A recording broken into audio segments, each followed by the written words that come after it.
Guys यो हासिर तोयोकावाको बीचको समुद्रबाट आएको शाखा नदी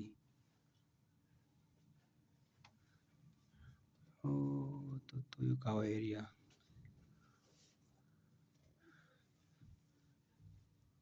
ये पूरे तोयाहासी एरिया।